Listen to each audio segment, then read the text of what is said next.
4 تا اپلیکیشنی که من خودم توی این 1 سال جرأت پاک کردنش داشتم. حتی میتونم بگم این اپلیکیشن ها انقدر کاربردی ان و خیلی ضروریه، باید همه داشته باشن. پیشنهاد من اینه که تا آخر ویدیو رو ببینید چون یکی از یکی خفن تره. سلام رفقا، امیدوارم حال دلتون عالی باشه. این اپلیکیشن هایی که قرار بهتون معرفی بکنم من خودم خیلی دوستشون دارم. نمیخوام زیاد صحبت بکنم، ولی قبلش بهتون بگم اگه اولین بار دارین چنل منو میبینین حتما دکمه اون سابسکرایب رو بزن، زنگولش رو بزن، حمایت بکن که ما هر هفته اینجوری ویدیو قرار بذاریم. خیلی دوستتون دارم. بریم سراغ اپلیکیشن ها. اولین اپلیکیشن وای فای ای آره. حالا اتفاقی که میفته چیه؟ شما یه سری دسترسی ها به این اپلیکیشن که بدین دو تا بخش داره. یه وای فای، یه 5G که مثلا اینترنت خود گوشیتونه دیگه. بعد به شما مثلا میگه الان خونه‌ای که من اینجا دارم مثلا بهترین نقطه‌ای که اینترنت آنتن داره چیه، پینگش کجا پایینه. حالا الان بهتون نشون میدم. شما اگه وای فایتون رو خواستین چک بکنین وای فای رو میزنین. اگه اینترنت خود همراه گوشیتون بود این گزینه کناریشو میزنین. بعد در ادامه گزینه سبز اینجا استارت رو میزنین. اینجا دسترسی دوربینش رو فعال میکنین. حالا الان داره به شما میگه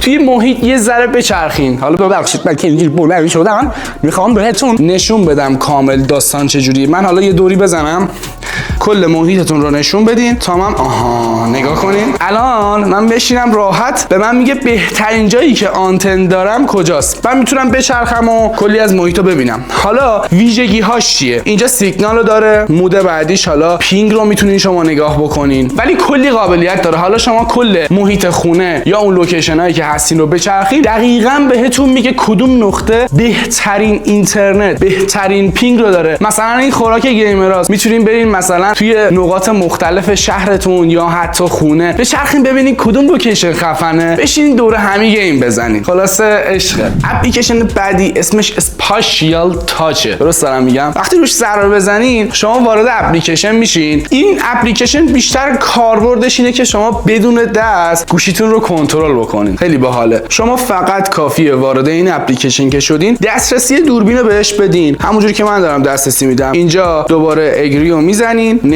نکس بهتون داره راهنمایی میکنه، میگه دقیقاً چیکار بکنین. ببینید تو بخش اینستالد اپس اینو میزنین و اسپاشیال تاچ رو گزینه‌اش رو فعال میکنین. یه سری مشکلات هستش. من چون این پستش قبلا تو اینستاگرام هم گذاشتم، پیج اینستاگرام هم این بغلا هست، اینکه این اپلیکیشن خیلی‌ها نمیتونستن دسترسی بدن. یه باگیه که اصلا خیلی‌ها بهش نپرداختن. ولی شما باید برین داخل خود بخش اپس گوشیتون و اون برنامه رو پیدا بکنین، یه دسترسی کلی بهش بدین، مشکلش رفع میشه و میایین دوباره داخل این بخش دسترسیش فعال میشه. حالا نکست رو میزنین. yes I'm ready. حالا اینجا خب داره تصویر من رو میبینه، دقت بکنید. میگه شما با یه انگشتتون بیاین بالا و نگه دارین که این مرحله رو تا 10 ثانیه پر بکنیم. ویل داون اوکی، ثبت میکنین اینجوری. حالا میگه با یه انگشتتون این رو اینجوری بالا پایین بالا پایین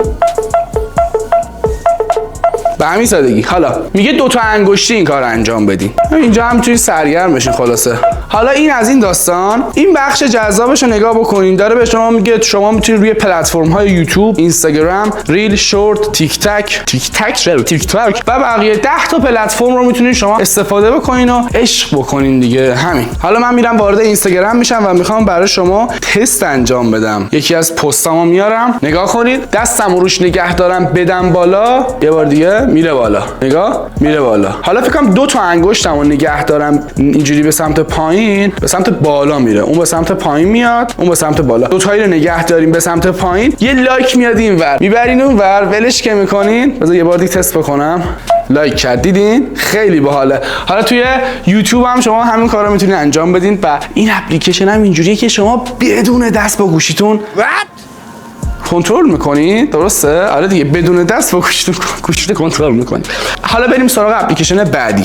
اپلیکیشن بعدی اسمش هست ماکرو دروید. اوکی، وارد این اپلیکیشن میشیم. ببین این اپلیکیشن یه پکیج کاملیه، یعنی شما هر چی بخوای داخلش داری. کلی کاربرد، کلی قابلیت. چرا کلی قابلیت داره؟ بیا خودت ببین. توی بخش ماکروس که ضرر بزنی یه سری دستورها بهش اضافه کردین. ببین کلی قابلیت دارم میگم اینا. بیا بخش تمپلیت، نیست. ببین اینجا کلی از آدم‌های مختلف دنیا کشورها رو هم براتون نوشته، بعد اومدن یه سری دستورها اضافه کردن. حالا شورتکات هم میشه گفت تو آیفون همچین چیزی هست. حالا شما مثلا بخش تاپ نیو جدیدترین شورتکات ها رو میبینید. تاپ ریت هم اینجا شما نگاه بکنین، بهترین شورتکات هایی که نوشتن و بازخوردهای خوبی داشتن هم اینجا نوشته. این بخش اول دوست ندارم. بخش بعدیش اینه که اینترودر فوتو، یعنی شما میگه موقعی که عکس میگیری پینت اگه اشتباه باشه خودکار باز میشه. خیلی جذابه واقعا. این جواب میده، ولی خب چون 2018 هستش رو گوشی‌های قدیمی جواب میده و این یه جورایی مثلا گوشی که الان هست مثلا 2021 به این ور ممکنه جواب نده. یعنی این اگه جواب نداد نگین مشکلی داره. برای سیو کردن شما کافیه این سه تا نقطه رو بزنی، ست کاتگوری رو انتخاب کنی. اینجا فرق نمیکنه، یه کاتگوری انتخاب میکنی، اوکی رو میزنی، حالا میای بیرون سیوش رو میزنی. حالا میاد توی بخش ماکروس ها. برای اینکه این رو فعال بکنی کافیه این تیک بالاشو بزنین، به همین سادگی. حالا داره به شما میگه وقتی گوشیتون لاکه و صفحش روشن تکون بدین چراغ قوه‌اش روشن میشه. تست میکنیم با هم دیگه. این صفحه روشنه دیگه، درسته؟ تکونش میدم فلش هم روشن میشه. ببین این فقط این نیست، کلی شورتکات میتونی بهش بدی، کلی ویژگی خفن داره. یه نگاه دیگه بندازیم با هم دیگه. مثلا این خیلی خفنه، میگه find my phone، میگه گوشی منو پیدا کن. حالا وقتی که سایلنته، یعنی شما وقتی یه SMS میدی، مثلا تنظیم میکنی، میگی مثلا کلمه پیدا رو SMS کردم، وقتی گوشی حتی سایلنت بود از حالت سایلنت در بیاد. اینجوری مثلا شما وقتی گوشیتون گم شده، خیلی باحالا، وقتی گوشیتون گم شده مثلا یه SMS میدی به رفیقه که حالا این رو ست کرده، می‌نویسی پیدا، بعد خودکار از حالت سایلنت خارج میشه، حالا بهش زنگ بزن، گوشیتو پیدا میکنی. خیلی خفنه. بریم سراغ اپلیکیشن بعدی و اما آخرین اپلیکیشن اسمش هست مایکرو جستور، اگه اسمشو درست گفته باشم. وارد اپلیکیشن میشین، یه سری دسترسی‌ها کلا میخواد، مثل خیلی از اپلیکیشن‌های دیگه وارد اینستال اپس میشه و اونجا دسترسی میدین. حالا دسترسی‌ها رو که بهش دادین میبینید دقیقاً اتفاقی که افتاد همینه. من دوباره دسترسی اینجا باید بهش بدم. خب حالا تو بخش جستور یه سری ویژگی ها برای ما داره. مثلا میگه اگه گوشیتون رو از سمت بالا به پایین میخوایم بیارین، خودمون ما میتونیم دست این کارو کنیم، روش بزنین. حالا این دیفالتش خیلی قشنگه.